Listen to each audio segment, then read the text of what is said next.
Yo, what is up? You have found We Like the Blazers. I am your host, Ryan Whitledge. And as always, I am joined by the never wrong, always right, never giving a bad opinion, Mr. Brandon Goldner. Goldner, what's up? How you doing? Yo, what is up? I'm doing good. Never wrong. I'm wrong so often. That's the thing. Is like I'm often wrong, especially about Blazer stuff. Yeah, I'm good. It's sunny out. We have been getting some much needed rain.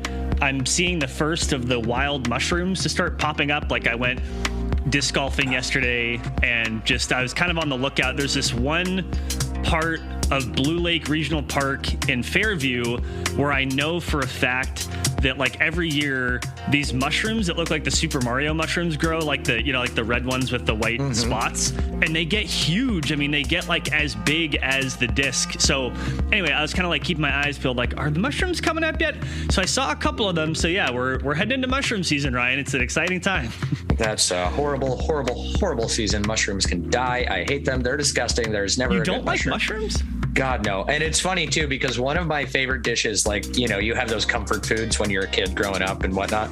And one of mine, it sounds like the most white trash dish, which how my mom made it, which maybe that was just her way of hiding the fact that we were poor. I don't know.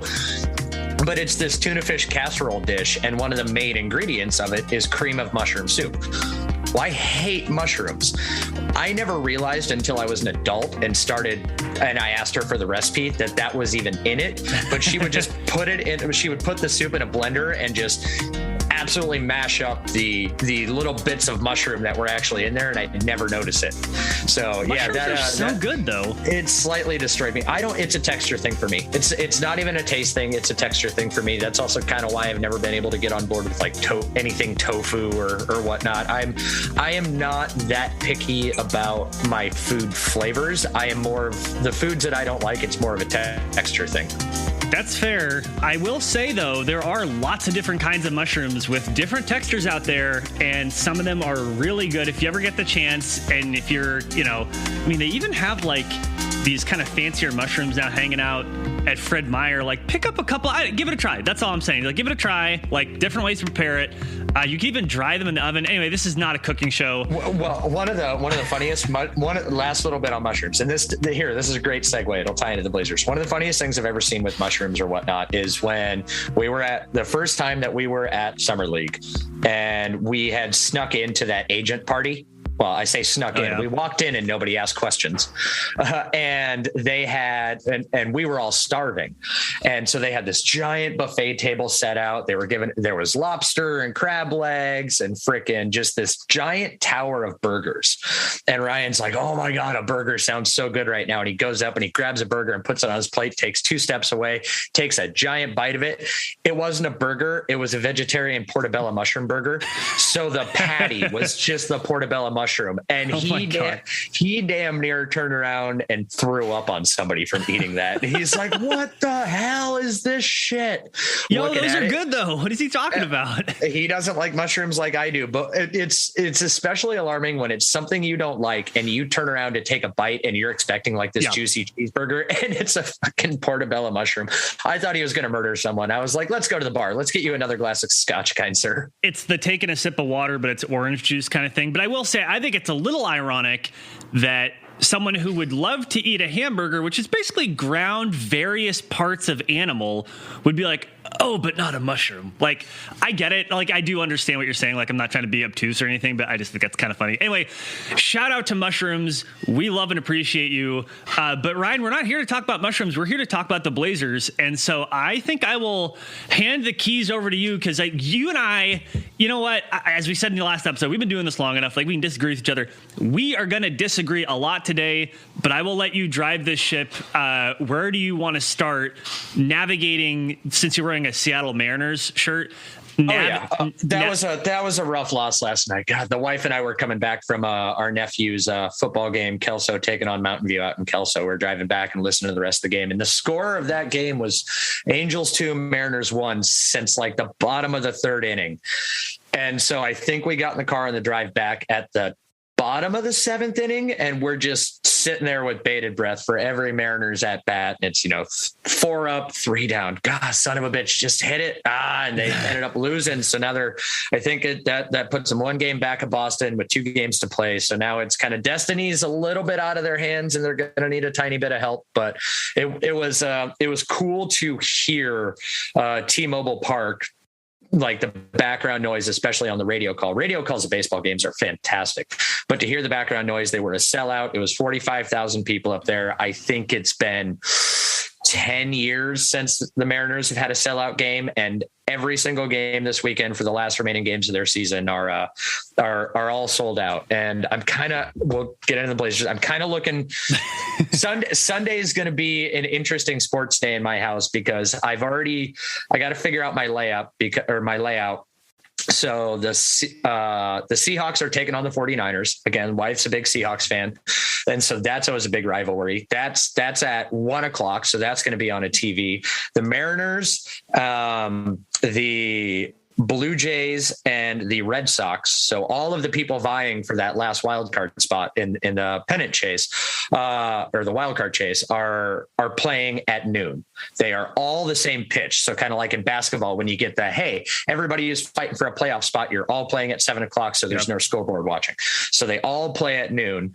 And so, yeah, I'm pulling out all the TVs and getting the living room set up. We're going to have the Seahawks game on probably the Mariners game on the big TV, Seahawks game on the second biggest TV, and then the 2 other games going on the smaller TVs in the background, and maybe even a laptop up for NFL Red Zone or something like that, just to pay attention to other things. But yeah, tomorrow's going to be a full-blown sports day. Well, and don't forget, tomorrow at 7 a.m., if you tune in to the Portland Half Marathon, you'll see Brandon Goldner running in it. I'm excited for that. In fact, you know what I'm going to do? They have this thing. If you download the Portland Marathon app and you share this link with people can actually log in and send you words of encouragement, or I guess discouragement, and it will read them to you through the app. Yeah, no. And people can track where you are and what your pacing is. So yeah, so they can see when you hide in a bush or take a shortcut and try to cheat your way to a marathon win. They have,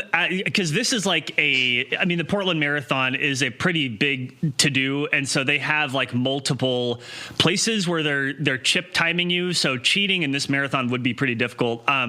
Was that the Boston or the New York Marathon where somebody famously did that? They the Boston Marathon. Yeah. Where someone they got in a taxi or whatnot. They got in a taxi. There was one where someone rode a bike.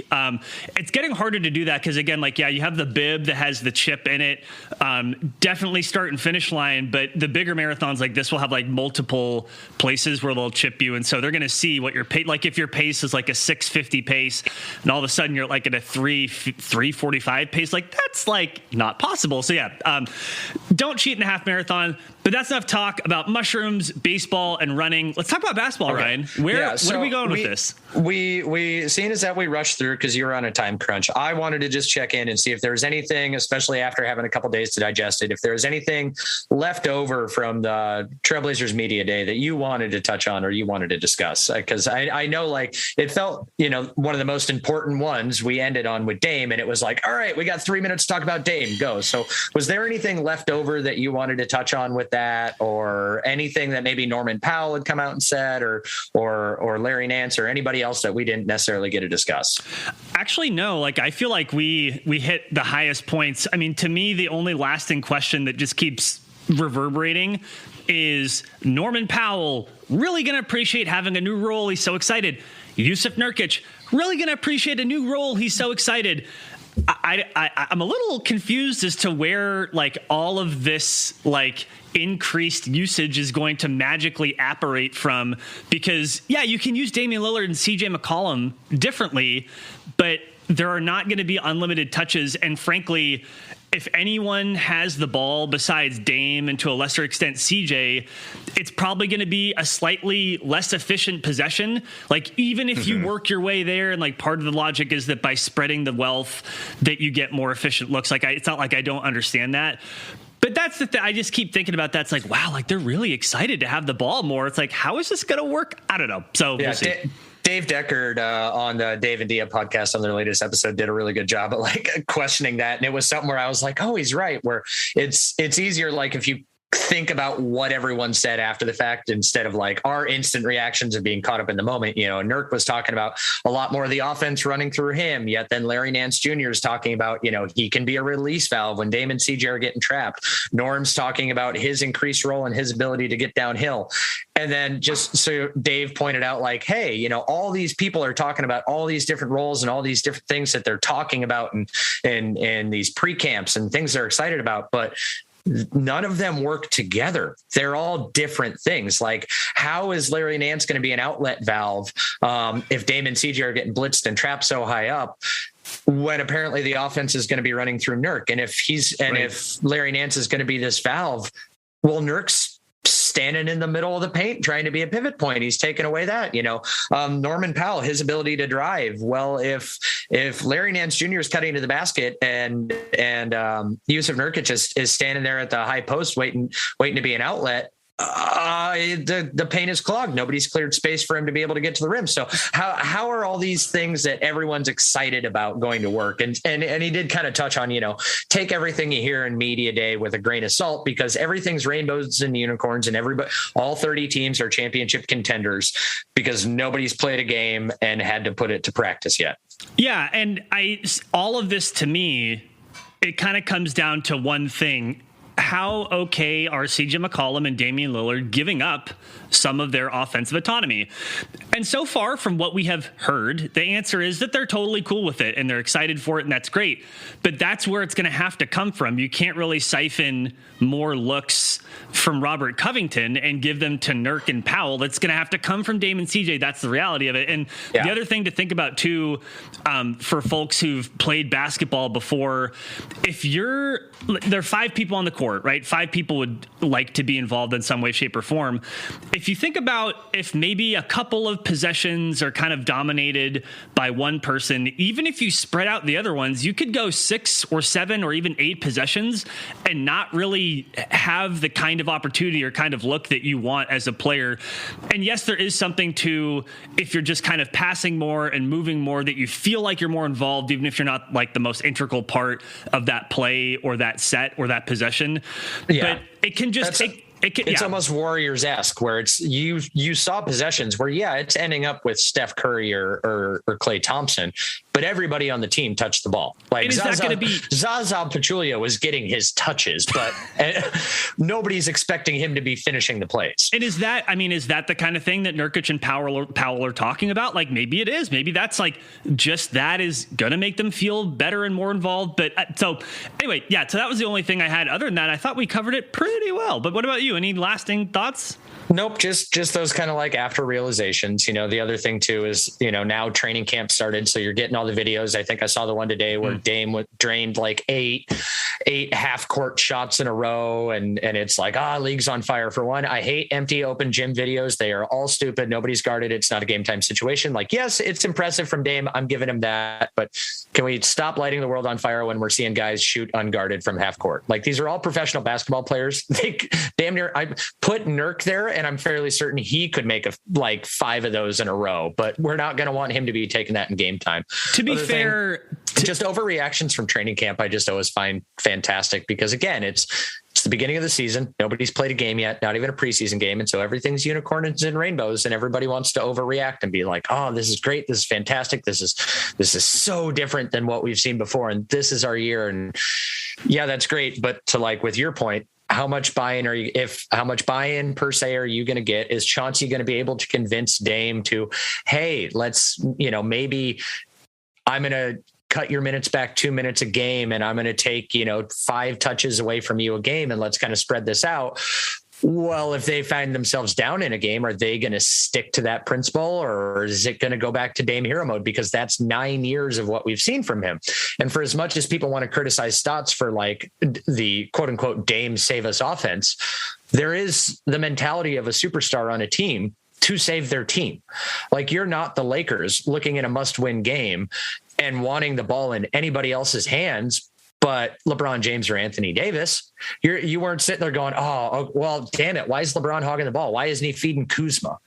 So there is an aspect to like, you have to get the players to change their mentality and get their buy-in.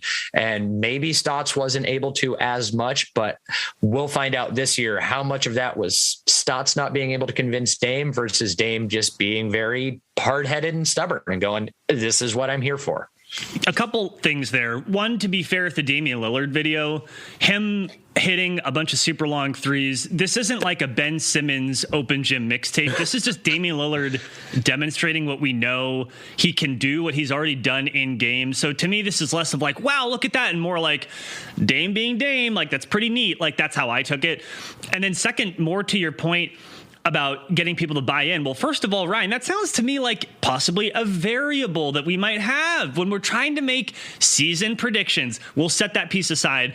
But yeah, I think that for me as a fan, I will admit that I am feeling a little more optimistic against my better judgment, ? I don't know, because we have a vacuum of information because we have a new coach. We don't know what his system's going to look like. Chauncey Billups has coached exactly 0 NBA games. He was an assistant for 1 year. But what we have so far, the things that he has talked about, the things that the other players have talked about, all kind of hit on many of the concerns that we had of the Blazers under Coach Stotts. And so in this vacuum of data, in this absence of seeing what it looks like when you're playing, all you have to go off of is what people are saying, right? What people show from camp. You have these like snippets of videos of CJ McCollum grabs the rebound and outlets it to Norm Powell or to Nas Little, who like pushes it for the layup. And meanwhile, you see Yusuf Nurkic is like trying to like show at the 3-point line, then recover back to the basket and then try to keep up on the fast break. And it's like, that looks pretty cool in practice, but like, how's that going to work over 82 games? And we don't know. And that's okay not to know. But feeling somewhat optimistic, I think, is natural because the things that are being talked about are the right things, which, by the way, I mean, that is good. You could come into this season with a new coach who's identifying like what we think to be the wrong things. Like, that was a possibility, right? Like, let me just say this. I'm glad that we don't have Jason Kidd as a coach. I mean, they're going to play Porzingis at power forward. Like, good luck with that. Like, anyway, whatever.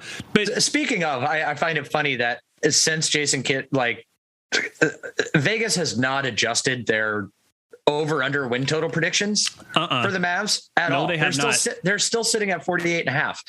I mean, if you're asking me what I'm expecting from the Mavs, I'm putting them in like the 8th or 9th spot. They're going to be fighting for a playoff spot in my mind. We could actually, I have the odds here up on my screen, which is, by the way, I'm going to keep plugging the thing that doesn't yet exist. I'm going to be writing a piece about my season prediction for the Blazers, which is something we're going to talk about today. But in that, I put the current odds for the Western Conference.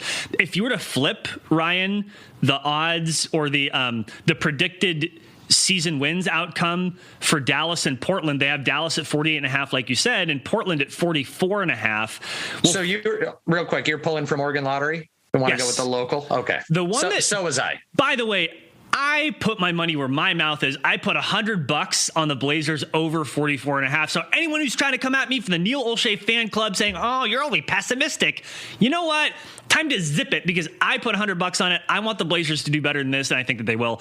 But yeah, if you flip, I wasn't that optimistic. I spread my money out, so I'll take $100 for my Blazers betting, but I'll spread that out. And I always go for the long shots. I do the Dame MVP. I felt super good about that for a little while last year. Do you enjoy setting your money on fire? But I'll spread it out. I'll take $25 a piece. I'll go Dame MVP, Blazers to win the championship, Blazers to win the Western Conference, and I normally end up picking the over on their win total. Do you want to come over to my house and just put your money in my toilet and then hit the flush button?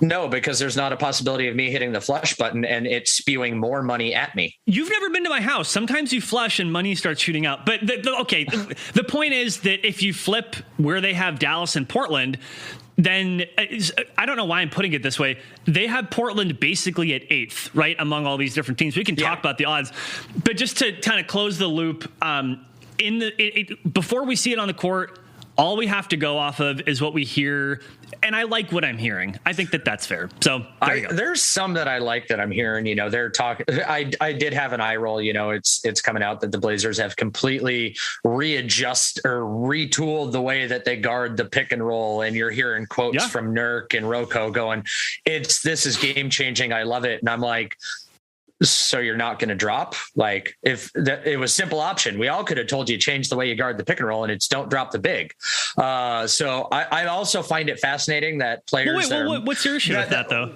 Well, no, it's just my issue with it is that I find it fascinating when players talk about certain things like this, because they are every single one of those people on that court has forgotten more about basketball than I will ever know.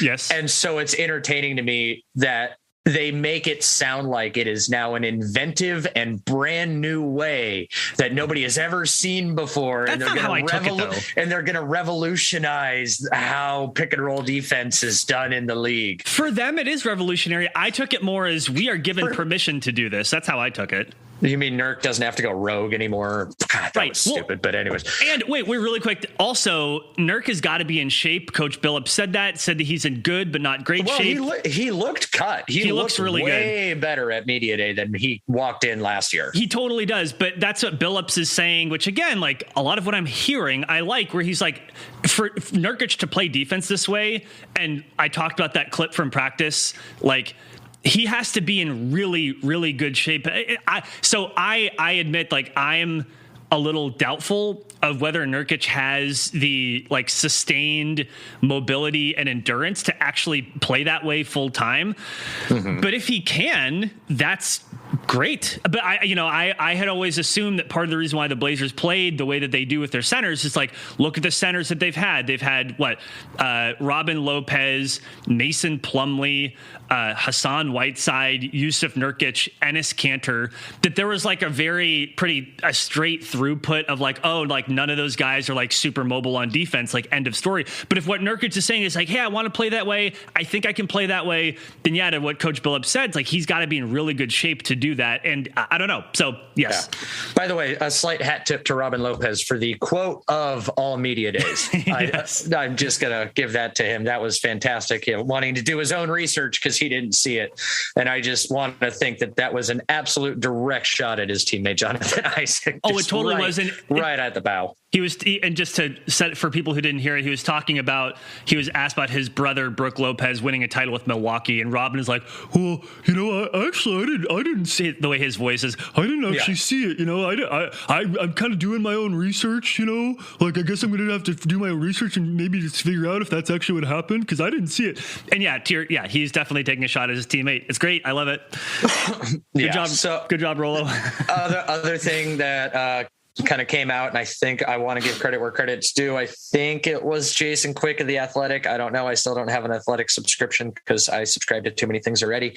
That Anthony Simons is now officially considered the Blazers' backup point guard. Yes. And I'm just going to say, take one of the best catch and shoot players in the league last year, definitely one of the best ones on our team, and put him in non-catch and shoot positions. I still maintain Anthony Simons is not a point guard. If Chauncey, wait a minute. If anybody's going to turn somebody like a combo guard into a true point guard, I'm probably going to give the nod to it being a Hall of Fame championship winning point guard like Chauncey Billups that can teach him the ways. I don't know. I still want to just beat the dead horse of that the Blazers need a legit vet backup point guard. So you're putting me in this really awkward position of like continuing to be optimistic, but I believe what they actually said in that story, part of it was like Simons was like, look, when I was in on the second unit, I was often playing with Carmelo Anthony. And so the extent of my being able to handle the ball and run the offense was like, give it to Melo.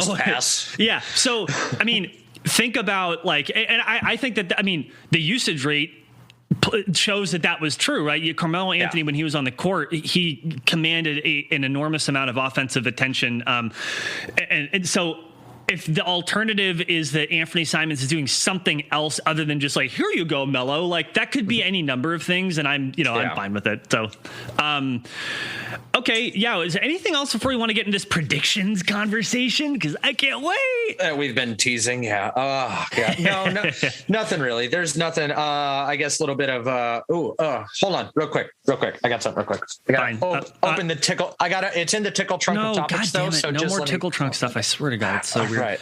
It's the only thing I'm taking out. There we go. The tickle trunk is closed. This is the only thing coming out of the tickle trunk. The Blazers exercise the fourth year rookie option on Nas, and they're in talks. Woo! I believe they're currently in talks with Anthony Simons to pick up his option or rookie extension. So they picked up the fourth year option on Nas. They're in talks with Simons for the rookie extension, and I think the deadline on that is October 18th. Yep. But that is all I'm pulling out of the tickle trunk of topics. So don't worry, I will not mention the tickle trunk of topics anymore. Thank you. I think the Simons thing will be interesting because Simons won't be able to demonstrate where his growth is before that deadline comes. I don't know who his agent is, but I think, are they going to want to negotiate an extension right now? If you were to lock in what he's done so far, I would think the Blazers as an organization are probably very anxious to lock him in at whatever that number is, rather than, whatever he may do this season. If he is going to play an outsized role, he's only 22 years old. He shot over 40% from three. He's gotten bigger. Ostensibly, the NBA game is slowing down for him and his head. Like, I expect Simons to be a better player this year than last. I don't think that's a hot take at all. Yeah. So live fact checking, Bill Duffy of Sports Management. So not Clutch. Okay. Well, I mean, Bill Duffy is a known quantity. Clutch gets a lot of attention. And yes, especially now that you look at what's happening with Ben Simmons in Philadelphia, and boy, is that just, all sorts of fun stuff. Joel Embiid. He already lost $8.25 million. Doesn't sound like he cares. Well, which good for him. Did you hear what the team is doing? He didn't technically lose it. They're just not paying him. Yeah, they deferred it. They put it in an escrow account. They took that because how his contract is structured, he gets 50% of his salary for the year before the season starts. So I think back in August, he got an $8 million check. And then it's like when training camp starts is when he gets the other $8 million. And then I think throughout the season, then it's like the weekly paychecks or whatever. But they took this payment and put it in an escrow account. Yeah. And then any fines that they're going to give to him, they'll pull from that. I think that's fair. I think so in my view, this is fair on both fronts. Like, he's under contract. He doesn't want to play. You don't get paid. And I think that's fair. Some people have opined that, he's breaking his word. He signed this contract. And I understand that. But I fundamentally think that the balance of power needs to be tipped more towards players, because the players make the league. And if teams can just up and trade anybody anytime they want to make the team better and quote unquote break their word and break a contract by moving that contract to another place, then players should have the ability to want to kind of force their hand. Now there is a difference between doing that tactfully and doing it like a little bitch. And I think Simons is doing it like a little bitch. Simmons, sorry, Anthony. I'm a little bit more nuanced on it, where it's like, I can see why trading someone is contractually consistent, whereas what Simmons is doing is not.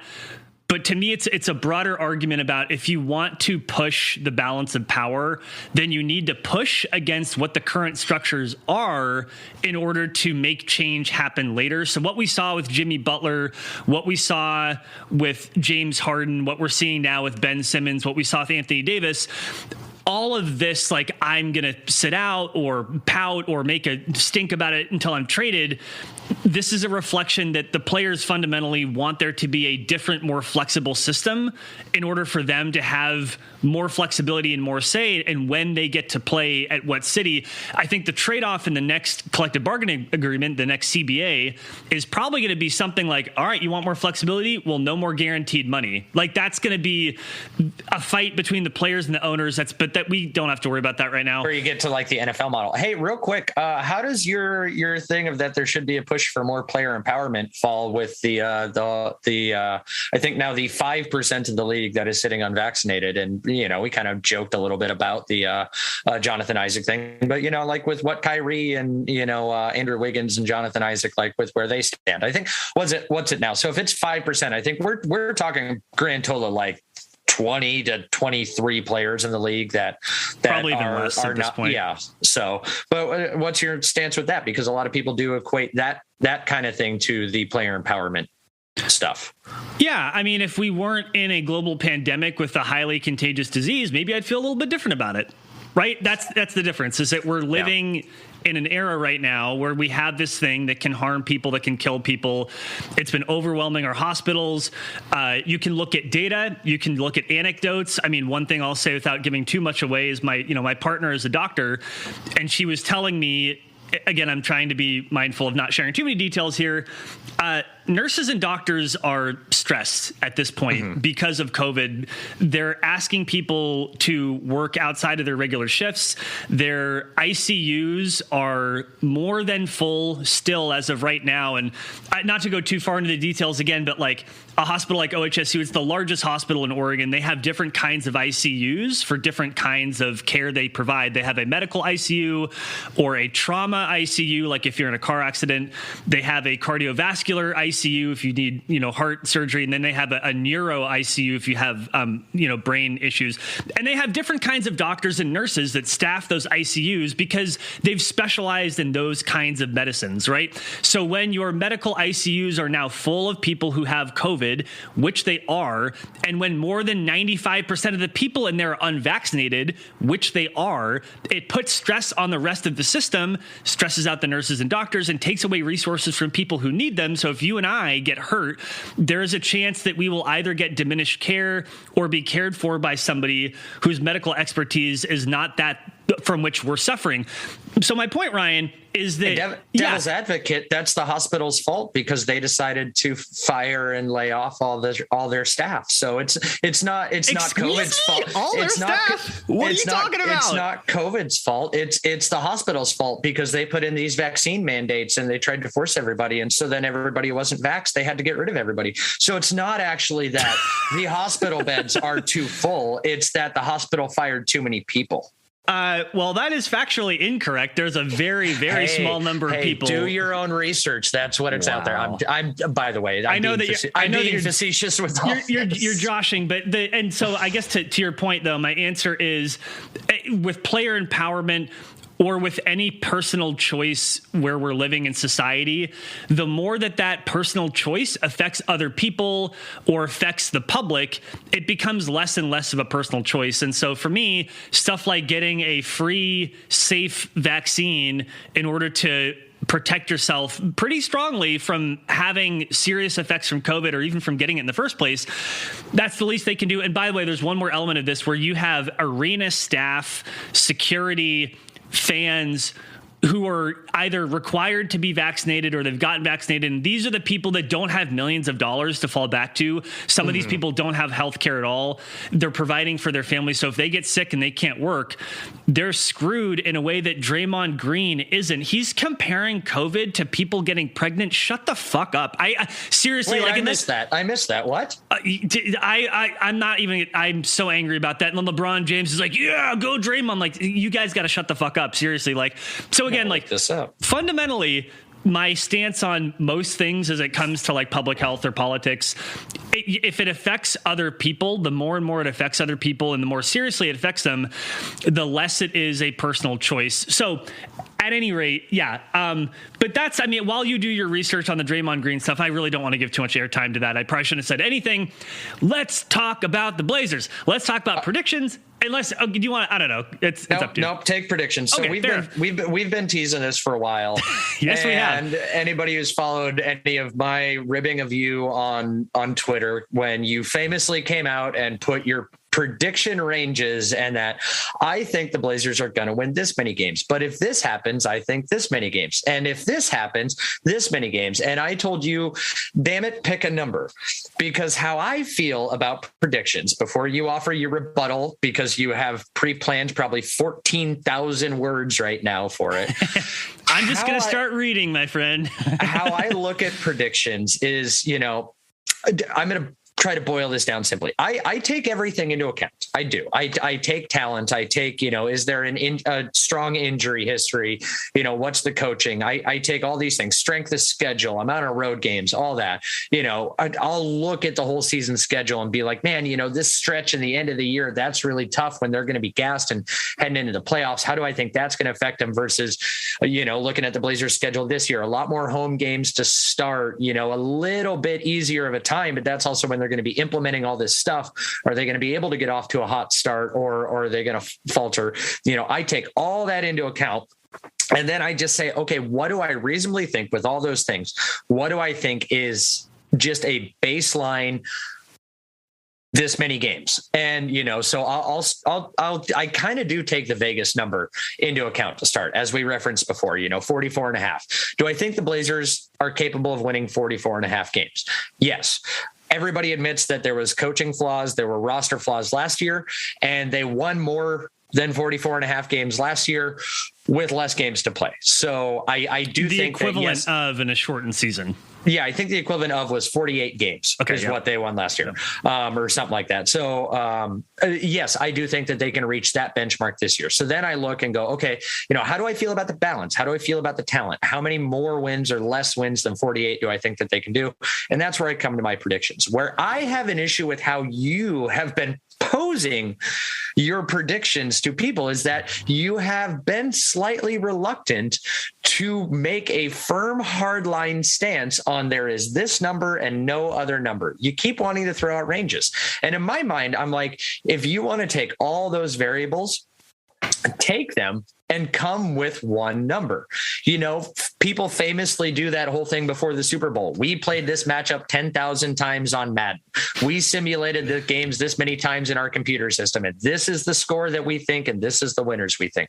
So all I'm asking you to do with your predictions, take all of that and have the balls to stand by one number and one number only. I have some very disappointing news for you, Ryan. I have done that, and I've been doing that for over a week. But you throw the caveat in. You say, I think the Blazers can win. What your number was 48, right? Why are we? We said we're going to leave that to the end. No. We're going to leave the prediction to the end. It's on Twitter. It's on Twitter. You've put it in writing. Right. I'm the only one who has not yet put my prediction, which I have made on my Blazer Tech podcast. I have just been holding off releasing that. No. You know what? I'm marking the time. What's the time right now? I'm going to bleep that out. I don't want people to know what my prediction is. Yeah, it's on Twitter, but you're listening to the podcast now, or watching us on YouTube, or you're reading the article on WeLikeTheBlazers.com. 37 minutes. Okay, I'm not going to say what my prediction is, but let me tell you this. Hold on. All right. I've put my prediction out there, and it's there for people to see. And then you put qualifiers. Well, yeah, I did. Numbers. Okay, so I got to type this in. 37 minutes, bleep out Ryan being an asshole. Okay, so how that sentence doesn't make it into more edit notes just baffles me. So let me start here. I will start by repeating some of what you said, but kind of reframing it a little bit. What I heard you say when you develop your predictions, you talked about how you think about it. You started with some variables, Ryan. You started with strength of schedule. You look at other things. I just want to share with folks, when I'm thinking about any basketball team, right?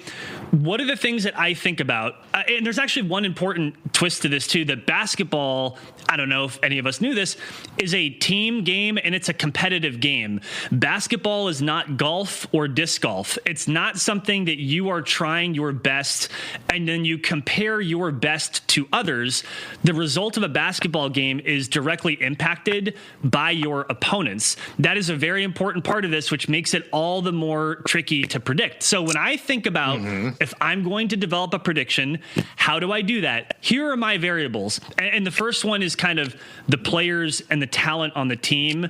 That kind of floats over all of it. So you look at, okay, you have Dame and CJ and Norm and Nance, and who these players are and what they can contribute kind of floats over all of these other variables that include injuries, So if people are going to get injured, especially if you have players like Cody Zeller, like Larry Nance, who have a history of being injured every single year. Yusuf Nurkic. That's part of it. Okay. That injuries are available, variable rather. Development. So in this case, specifically, Anthony Simons, Nas Little, are they going to get better as players? The player that they were last year, is that the same as this year? Maybe, maybe not. So that's a development's part of it. Coaching is certainly part of it, right? You take all these pieces, how they fit together, you ask them to do stuff, is your scheming good? But the biggest one is, can you get people to buy into your vision and all pull in the same direction? So coaching is part of it. The fit that the players have and the role that they play, that's part of it too, because this isn't 2K. This isn't a video game. These players have egos. They have preferences. You mean I can't go in and just crank all their skills up to 99 and call it good? No, you also can't turn the injury slider off. So again, that's why I think injuries is actually a super important part of this. So you have the role and the fit. And then the last one that I had is like other teams. So every other team in the league will have the same combination of variables that will then spit out how well they're going to do, which, guess what, impacts how well the Blazers are going to do. So to review, my variables are, after the team and the players: injuries, development, coaching, the fit, and then other teams, right? And so that's what brings me then to these Vegas odds. And so I'll pause there. What do you think about that? That's how, if you're asking Brandon, how do I get to a prediction, whether it's a range or a number, those are my variables. Is that reasonable? Did I miss something? Is that too much? Like, what do you think about that? I know it's not perfect, but what do you think?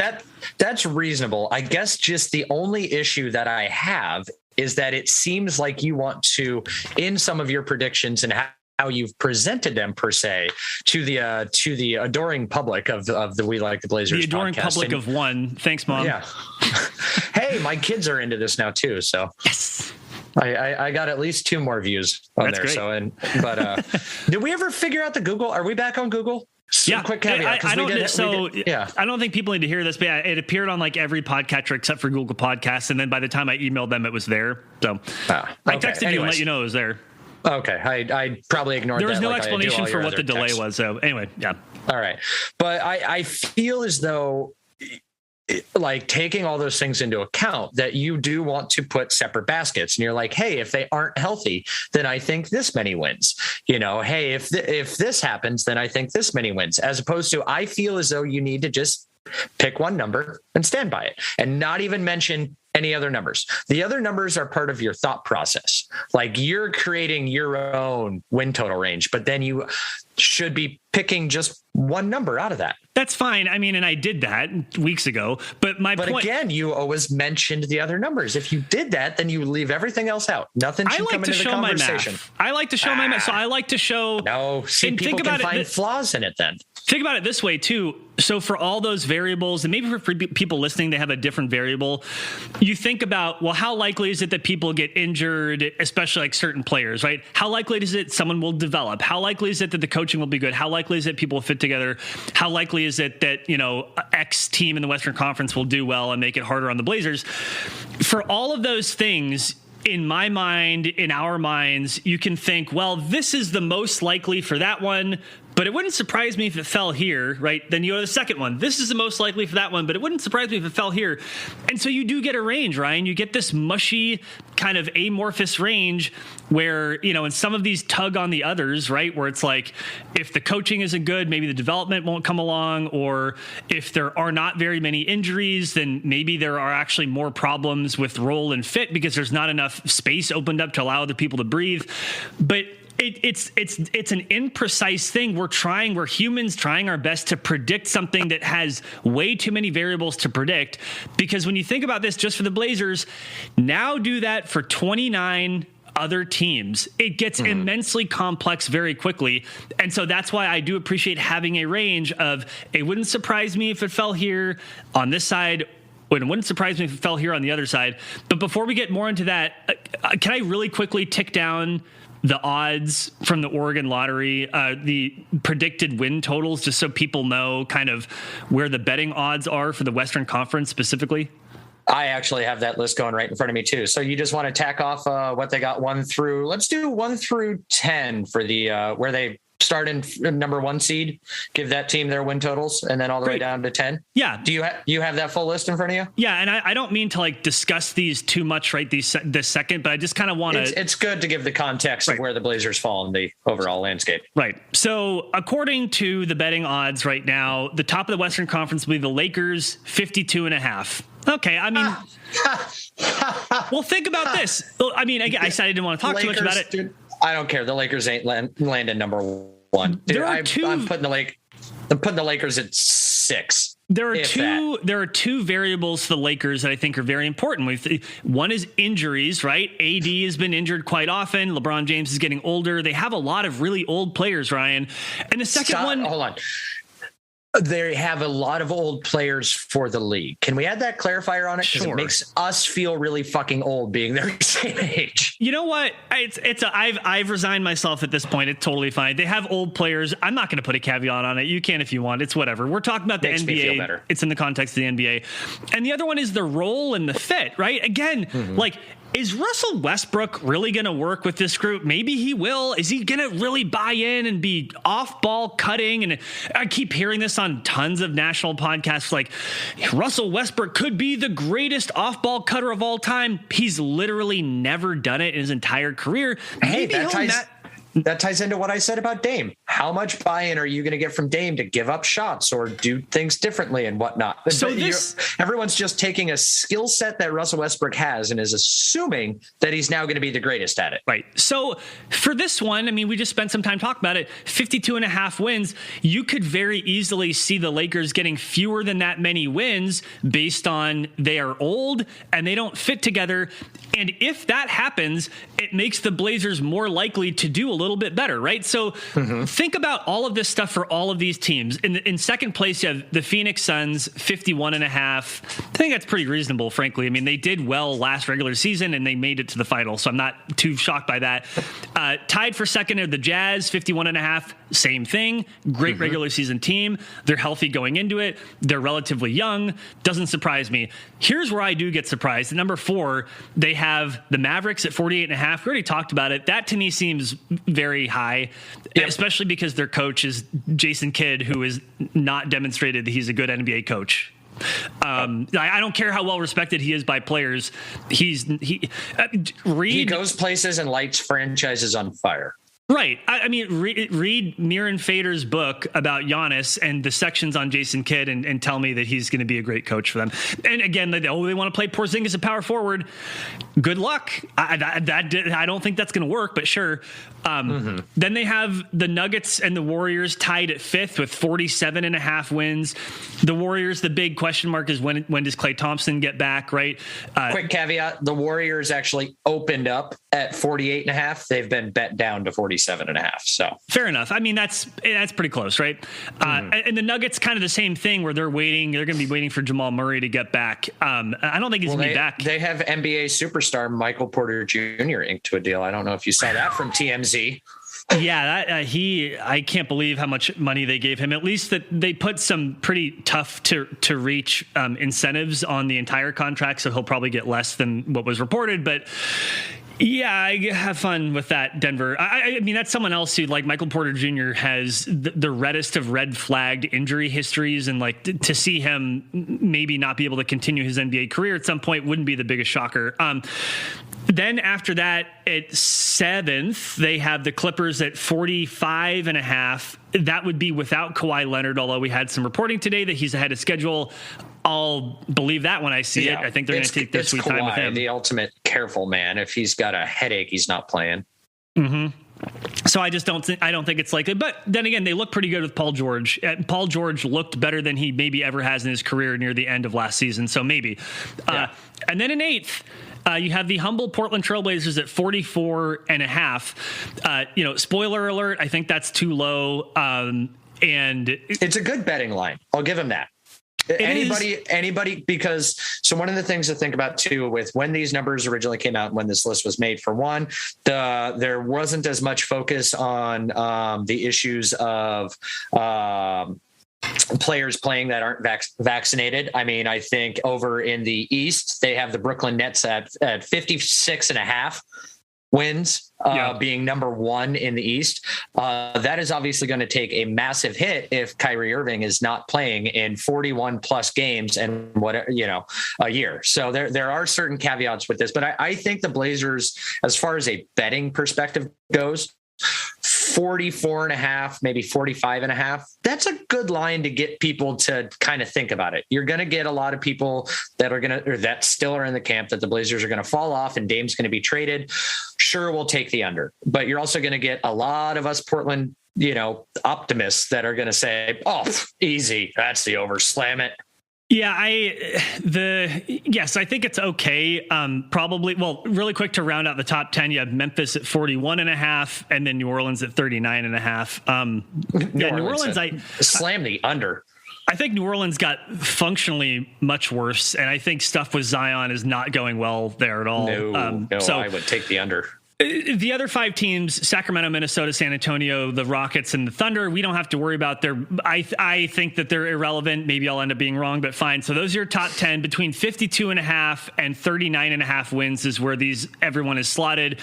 My biggest surprises are Dallas. I don't quite understand. I think they're being pretty optimistic with the Clippers and the Nuggets based on the fact that each of them have either their best or second best player who's going to be out for a large portion of the season.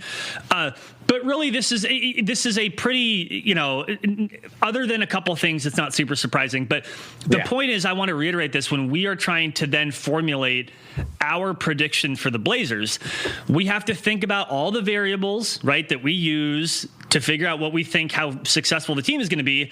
And we kind of have to, at least a little bit, apply it to every single one of these teams.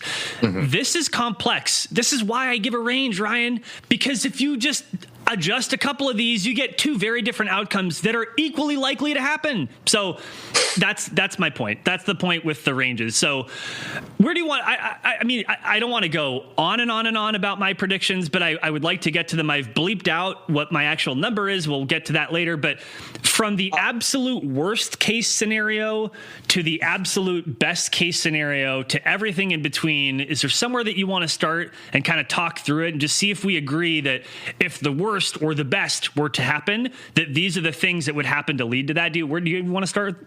At the worst or the best, or do you not care? My number, my prediction it lands on what the best case scenario is. So what? Why? Because if it's the best case scenario, I think just okay. So maybe that wasn't the best way to word it. Hold on. I retract that statement. Okay, good. I was going to say that doesn't make any sense. Yeah, I don't know. I just want to get to the point where I gotta make a bet with you or challenge you to a bet and say my number. Okay, so I won't belabor the point. There will be a piece on We Like the Blazers where I meticulously walk through my reasoning for my. He's been working on it for a month and a half, folks. It's going to be 17 chapters, 45,000 words. It's going to take a couple trips on the toilet to read it. No, that's not true. Although I've been eating a lot of dried apples lately, and the next day those things fly out. That is a mental image I do not want. God, get it all. Okay. There'll be a piece on We Like the Blazers that goes through my reasoning for this stuff. And here's where I want to repeat this. The point isn't that I think that I am right. I am wrong all of the time. I'm very comfortable with that. That's okay. The point is that I want to lay out my reasoning for this stuff so that we can talk about it, evaluate it, think about it. Oh, did you think about this? Did you think about that? That to me, that's the fun of this stuff. Like, the predictions are kind of useless because, again, Chauncey Billups has coached 0 games and all the other reasons we have no idea what's actually going to happen. It's fun to think through, and then you can kind of true it up and see as things go along and adjust it for next year. Okay, so here is where I'm going to start then, because you don't seem to care. I will start with my absolute worst case scenario that I do not think is likely. So this would surprise me if this happened. This is what I call the "oh shit, Dame is leaving" option. And under this worst case scenario, the Blazers end up with less than 40 wins. So somewhere in the 30s. So in this scenario, we talked about injuries, development, coaching, fit, and other teams. Everything breaks the wrong way. You set the sliders on all of those to as bad as they could go. Coach Billups cannot get people to buy in. Nurkic isn't motivated. Norm Powell doesn't find a rhythm. Larry Nance doesn't fit. Simons and Little, they don't develop. Meanwhile, the rest of the West is thriving. The Lakers look really good, right? Like the Clippers are treading water without Kawhi. All of this stuff. So in this really worst case scenario that I don't think is going to happen, basically what would happen is the Blazers would be well under 500 before the All-Star break. And the NBA, actually, I Googled this. The NBA has not set the 2022 trade deadline, but it generally comes after the All-Star break. So if the Blazers look really bad, people have been injured, maybe Dame and CJ miss time, Nurkic misses time, all this stuff. The rest of the West looks great. The Blazers under 500, and Dame says, that's it. Okay. All right. That's enough. Trade me. And the Blazers trade him for a bunch of future assets. Maybe they get rid of Nurkic. And the Blazers enter a rebuilding phase. It becomes a whole new era of Blazers basketball. And the Blazers end up with less than 40 wins. I don't think that's going to happen. But to me, that is how I would describe. Tell me your absolute worst case scenario. That's how I describe it. So Tell me what about that you disagree with, because that was a perfectly formulated opinion, right? You agree with everything, right? If that happens and they end up with 40 wins, I don't necessarily see how they would have gotten to that point, because less than 40. Okay, less than 40. That's got to be a well under 40. Like they got to be struggling to push, 32, 33 wins, because otherwise for me, the math doesn't check out for how they were so bad to get to that point for them to end up with anything more than 32 wins. You're right. I'm actually seeing this. I'm glad I haven't hit publish yet. I'm going to hit, they end up with less than 35 wins. Cause you're right. If they're under 500, the All-Star break, they're going to get worse. So, and I mean, weird stuff happens, right? Because keep in mind too, if Dame gets to that point, CJ's gone and Nurk's gone. You're trading those for picks, because Nurk's gonna be an expiring contract. So Nurk is gone because he's easier to trade. I think CJ's harder to trade. That's the problem. Well, CJ, at that point in time, you're not looking to trade him for an all-star a la Ben Simmons. You're just dumping him for a blue chip player and picks. You're not going to get as much. But I think it's wholesale. The youth movement, and Norman Powell is the only guy that's like pretty much stays next year. So here's the rebuild around Powell. I kind of agree, except so the Blazers can't trade Powell for some period of time. I wish I knew the CBA better.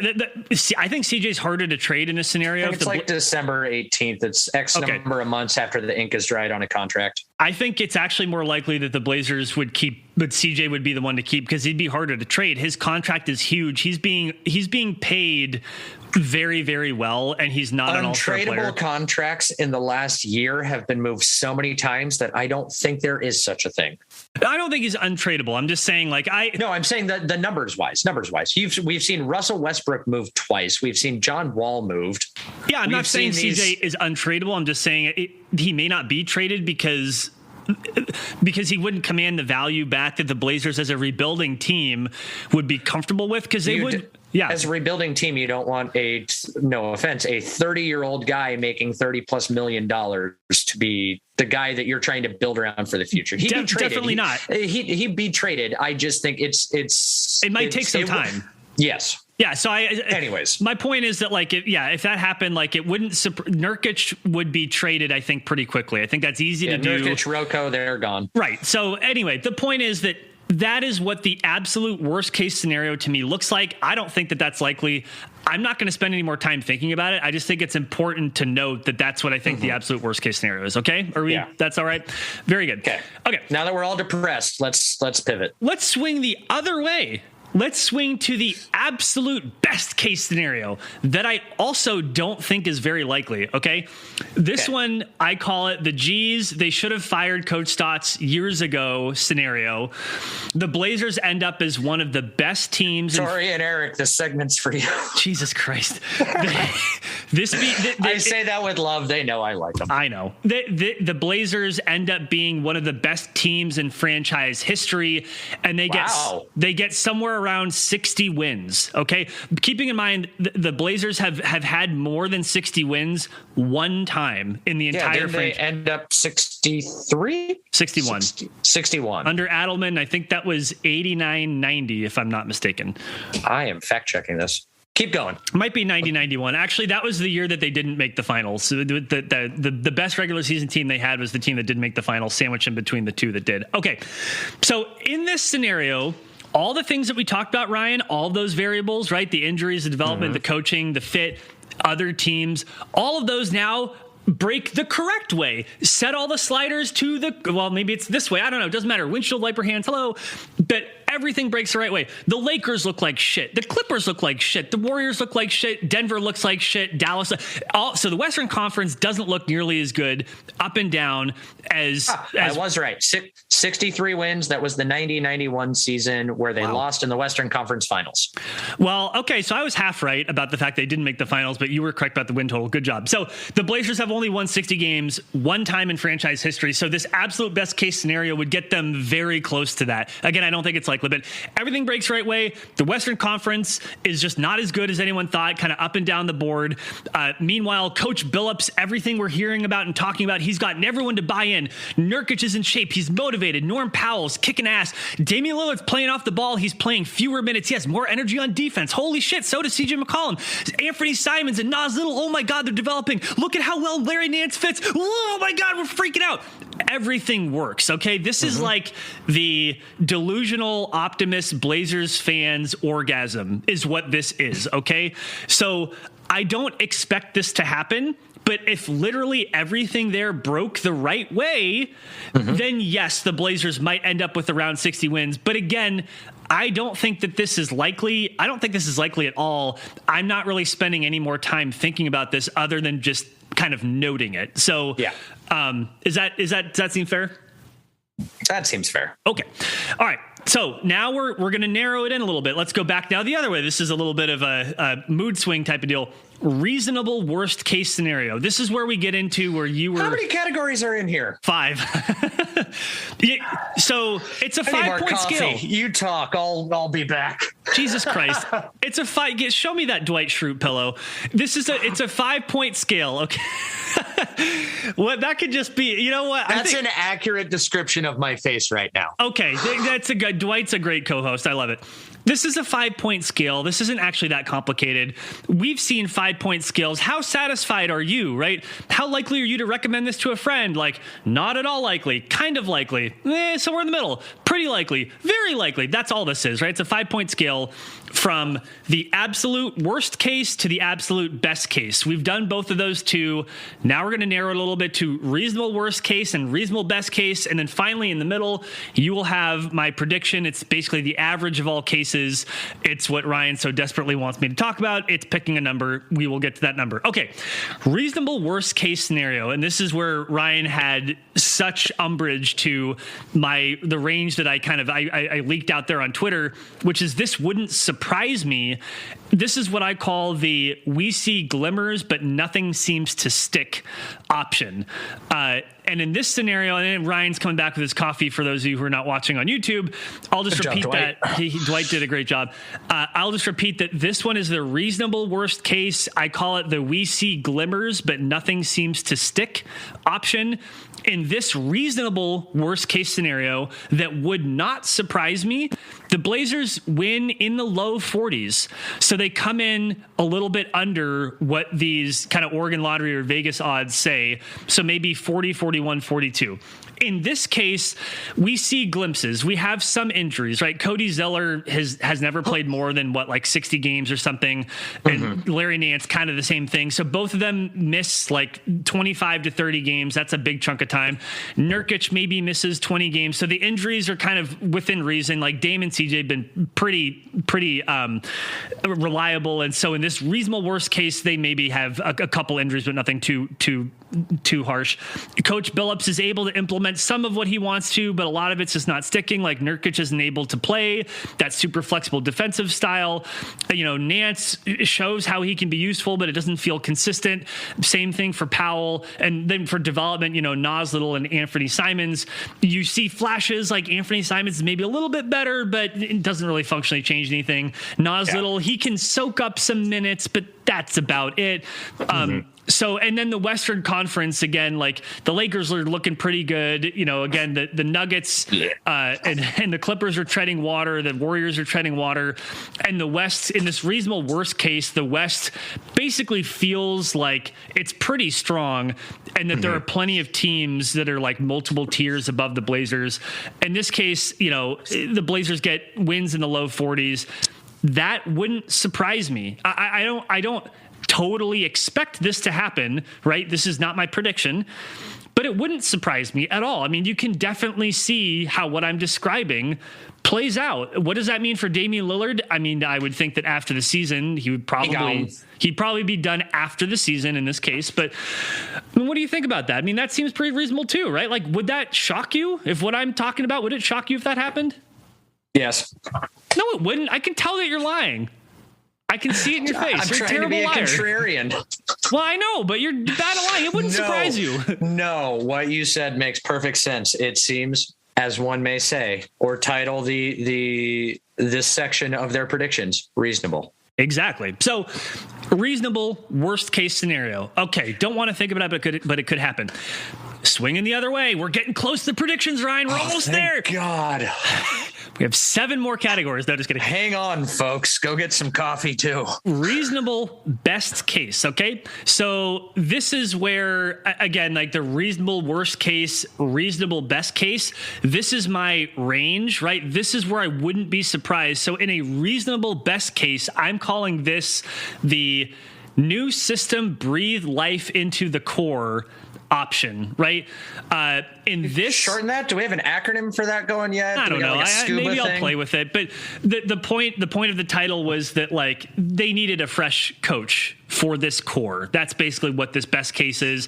A new voice. Episode 4.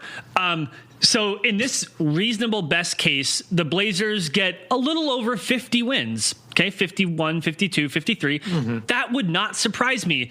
And again, I don't need to spend too much time on it, but ticking through all the things, the Western Conference, like a couple of those teams are talking about stumble a little bit or quite a bit, right? So then the Blazers do relatively better compared to those other teams. Damian Lillard and CJ McCollum embrace their new role under Chauncey Billups, who, by the way, is able to implement most of what he's been talking about. People mostly buy in. The injuries kind of stay away, other than having, you know, a couple of stretches where you're missing some people. There are no like major injuries or overlapping injuries. So the Blazers mostly maintain their depth for most of the year. Nas Little and Anthony Simons both take a meaningful and noticeable step forward. It doesn't mean that they're world beaters, but they become really good players in their role for what their role is. You know, Norman Powell and Yusuf Nurkic, they're happy. They like what they're doing. Dame and CJ are willing to give up those possessions. The defense looks better and they're locked in. And then they have some nights where things don't work out or whatever, like that happens in any season, but that's a reasonable best case. And in that case, again, I think the Blazers definitely could win in the low 50s. That wouldn't surprise me in the least. So, you know, those last two, reasonable worst case and reasonable best case, that's my kind of wouldn't surprise me range. And I think that that's fair.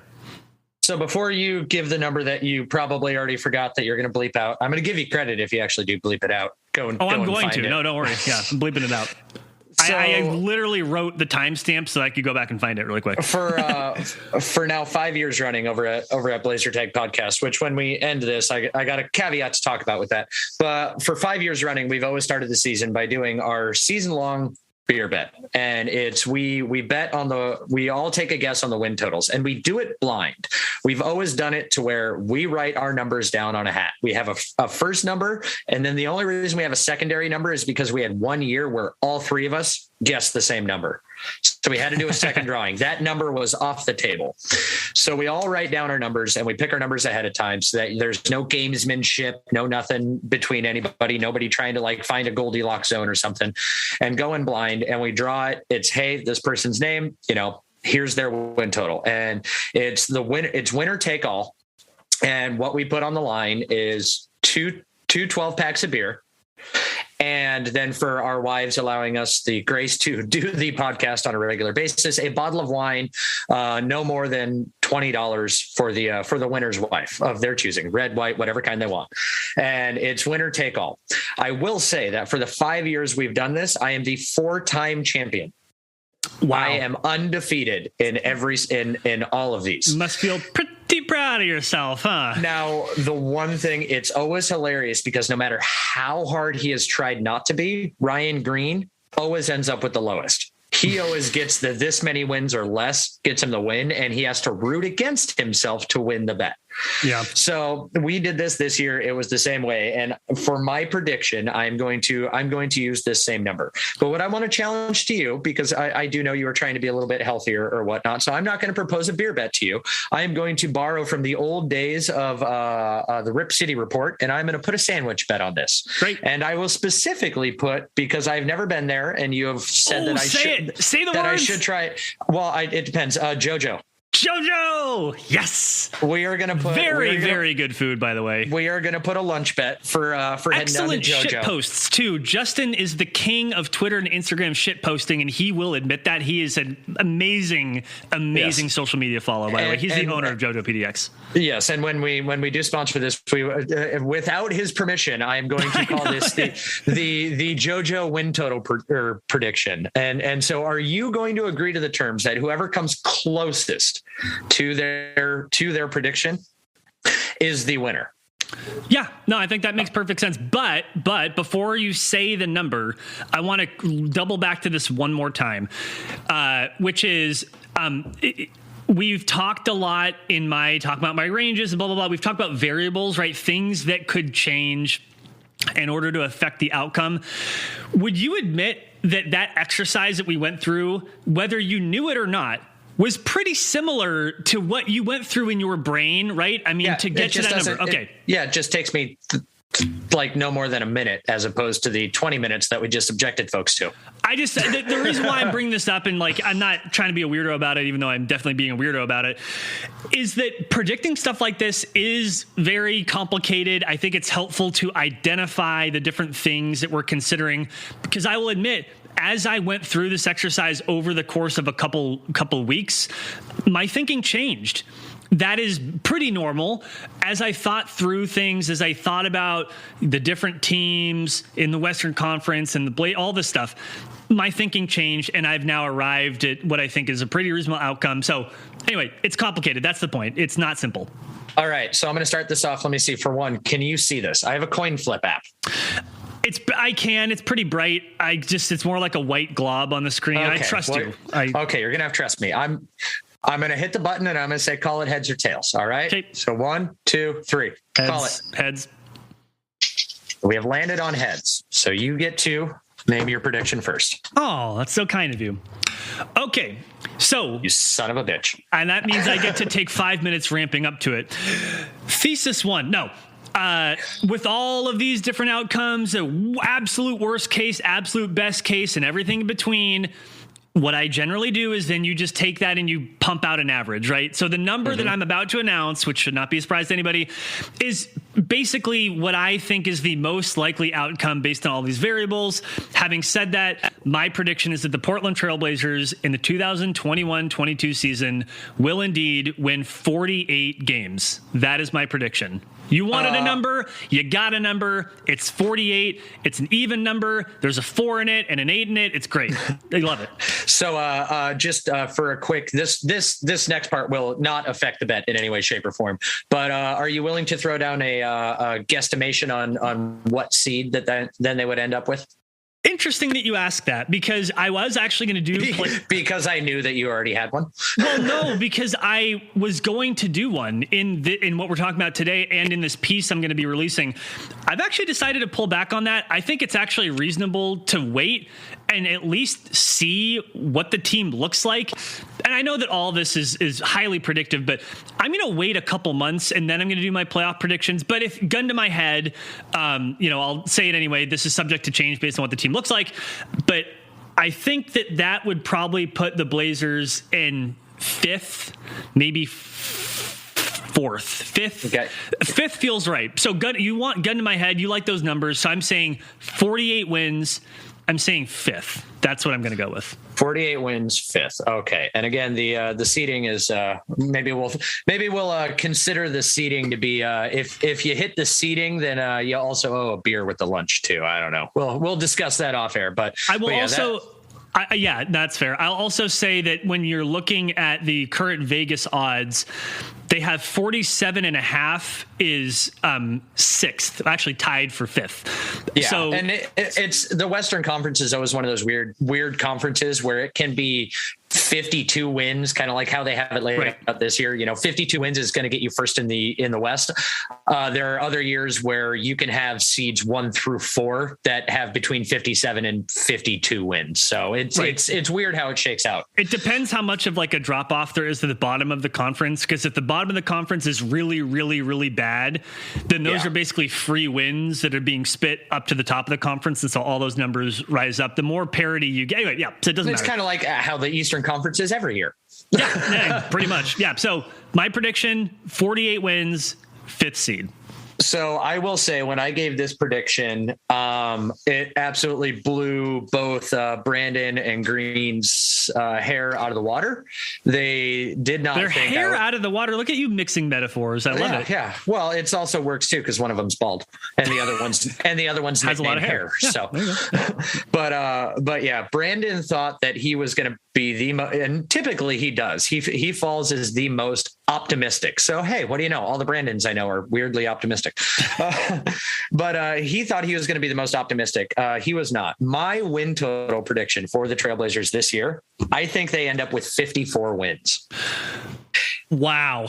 I think this is going to be a very good regular season team. And this is not putting that much emphasis on coaching being a change. I just do think that I've preached it all off season that I think this is a very balanced-ish roster. The starting lineup is a good starting lineup with a few tweaks to defense if they are able to do it. There's not a lot of room to get worse on defense. You were 29th. There's a significant amount of room to get better. Are they going to be in the top 10 in defense? Doubtful, but do I think they can be better than, 18th in defense? Yeah. But I think this is going to be a very, very good regular season team. But where the prove it factor to me comes from is how much gas is that going to take and can they sustain that through a playoff run? So wait a minute. And that's where the questions come for me. But what I think for the Blazers, I have them at 54 wins and 3rd in the West behind again, the Jazz and the Suns. Okay, I think that is at the very upper range of my reasonable best case, maybe crossing into unreasonable best case. If you wanted me to throw like an upper range of like where my window lied, my floor started at 48 wins and went to 61. Wow.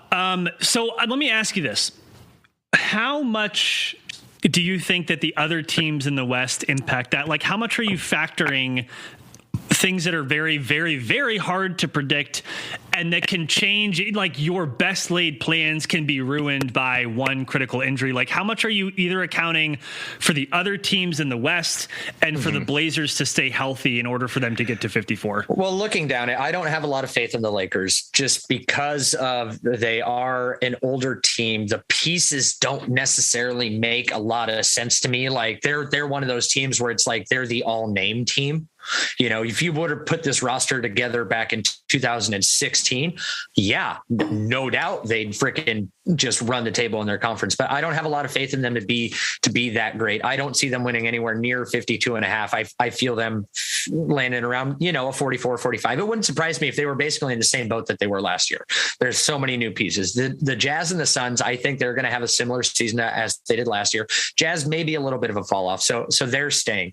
The Golden State Warriors, especially with, if Andrew Wiggins isn't going to play, there's so much questions about Klay Thompson's health because, well, he is a great offensive player. What is he going to be able to do on the defensive end? How much is that going to impact him? I think that the Golden State Warriors could fall somewhere around like a 5th seed. Dallas Mavericks, we already talked about them. They are way too hyped. The Clippers, losing Patrick Beverley, they're and without Kawhi Leonard, that kind of hanging over his head. How is that going to affect the team dynamic? I don't think they're necessarily going to be as good. The Grizzlies, I think, are going to be another team that are going to do way better. than what, Pelicans, I think they're a team where when you talk about, just the bottom falling out of the conference, I think they got a couple wins to absolutely, feed up to the rest of the conference. Minnesota, they're going through their own freaking turmoil. San Antonio, I got no effing clue about them. And then the Rockets and Oklahoma City, I think they're all good. All like those bottom three teams, I think they're all going to fall well in the under for their win total. So there's a lot more wins that are able to be up for grabs, but I can see Utah, Phoenix, and Portland in this scenario, all being within kind of one win of each other and all having above 50 wins. Above 50, 51. So when I'm looking at this conference, I am taking that into effect. And, the Denver Nuggets, I'm actually going to put them right behind the Blazers. Even without Jamal Murray, with having an off season, they were a team that even though they beat the Blazers in the playoffs, they were a team that I think could have benefited a lot more from having more practice and having, the things that are allowed to the players this year that weren't last year with the COVID regulations and whatnot. So my top four is, it's in some order going to be Utah, Phoenix, Portland, and Denver. Okay. That is definitely an optimistic view. Let me ask this. In your prediction, how strong is the Chauncey Billups Coach of the Year buzz? Is that happening in your prediction? I don't... Because I legitimately, if they're pushing mid 50s of wins, I think that you're going to start hearing his name. Is my thought.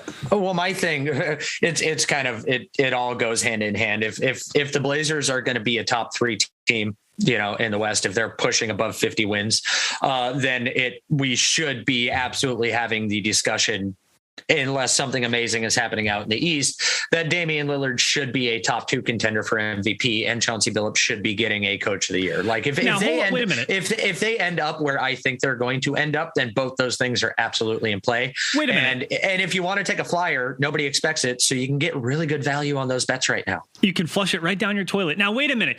I actually think that the Coach of the Year stuff and the MVP stuff are diametrically opposed. I think that Dame being an MVP candidate was necessarily because of how the Blazers used him, possibly to the detriment of the betterment of the team, and that he's going to have to give up some of what makes him an MVP candidate in order for the team to be better.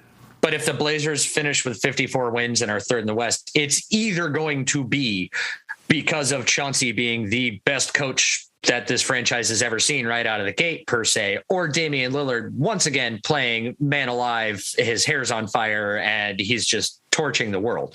So I'm willing to flush $20 down the drain on one side for the other side to win me a pretty penny.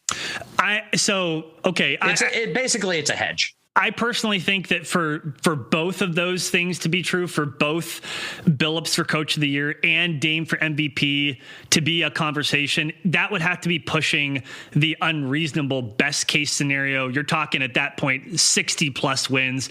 That's where that stuff, in my view, starts maybe happening. But I think for 54, I'm not so convinced.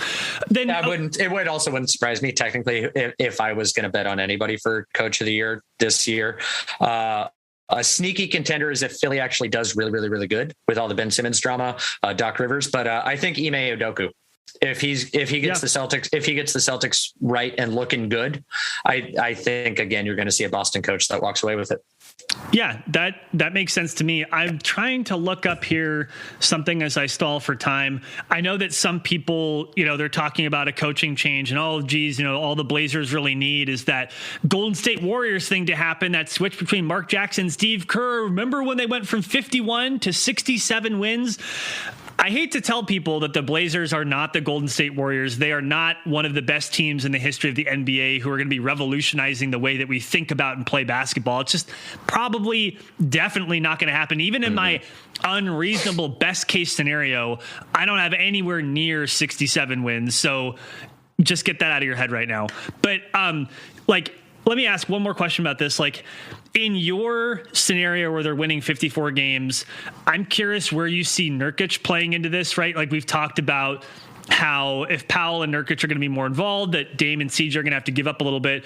So like, what would you want to see from Nurkic? What would we be seeing if this best case scenario, or this what you're predicting to happen, for it to happen? What does Jusuf Nurkic look like, and how is he being used? Bring back Nurk fever. I think that when we were all going through Nurk fever when he first got here, and how he was playing, and a little bit into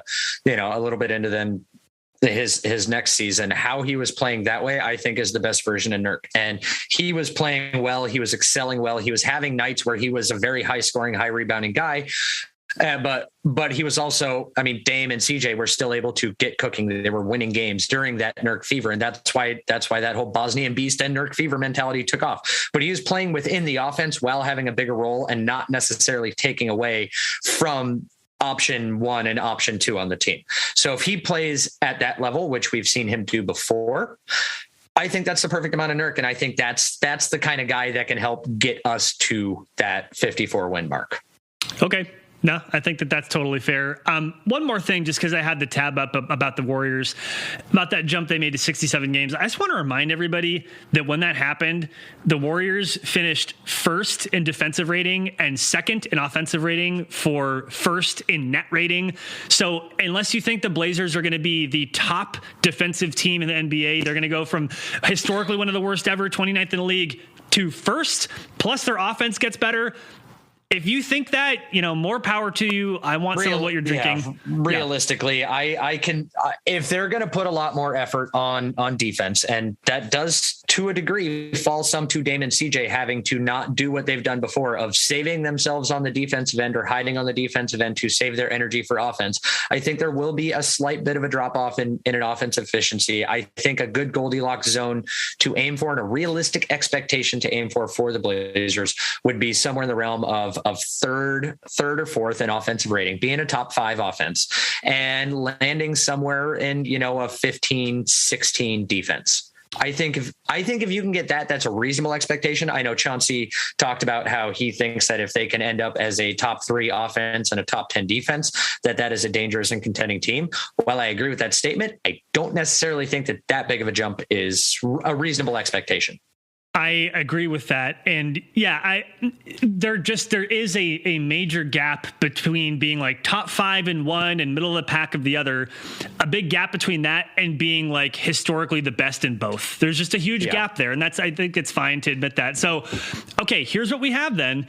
The We Like the Blazers official 2021-22 season predictions. Brandon has the Blazers at 48 wins for 5th.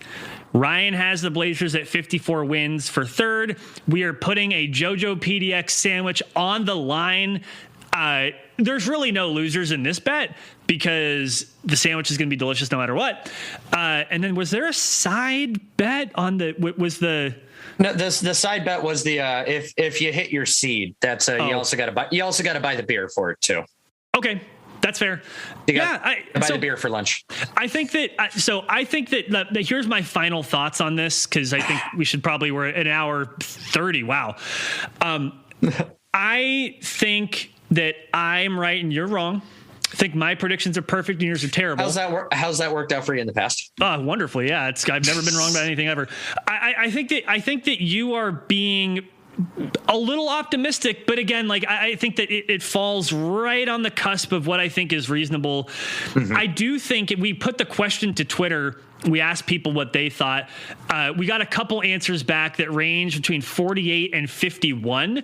So all of these, you, me, the people who responded, we are all going pretty significantly over what the betting odds are for the Blazers. Mm-hmm. I would be very interested to see one model that has been historically pretty harsh on the Blazers has been Kevin Pelton's RPM plus model, and I forget what the plus is, but he has this, analytical model that takes into account the individuals and how well they play and all this stuff. It spits out a number. I don't think I've seen that from Kevin Pelton yet, but I'd be interested to see if it puts the Blazers below 44.5, because last year it treated them pretty harshly. But everybody that I've seen so far has said take the over. Nate Duncan in the Dunked On podcast, he said take the over. I don't think that he's actually done his season preview yet. He usually does that with Eric Garcia Gunderson, so I wouldn't be surprised to see that come out at some point in the not too distant future.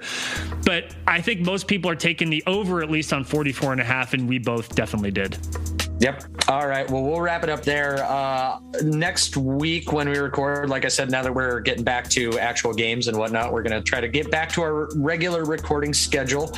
But I think I got FanFest later today. I'm going. Me and Mr. Ryan Green are going, and I am. Nice. I'm bringing my son, so he'll. I think this will be a second FanFest I brought him to. So he was excited when I told him that he gets to go, and then on Monday, we have our first preseason game. They are playing the Golden State Warriors, and then there is a week until the next preseason game. So we'll have plenty of stuff to talk about next week when we record. But until then, go ahead and follow us at We Like the Blazers on Twitter. Hit us up. You can email us at weliktheblazers@gmail.com. Go ahead and follow Goldner at GoldnerPDX on Twitter. Anytime you want to yell at him, or in this case, you'll probably mostly align with him and tell him his predictions are right. Or follow me, the Witty Ryan, on Twitter, and tell me how stupidly optimistic I am. But until next time, go Blazers. Go Blazers. Boom. Hey, I actually did the outro You right. did it. Hooray. You did great. As my wife's going, are you done talking yet? Oh, yeah. I don't blame her.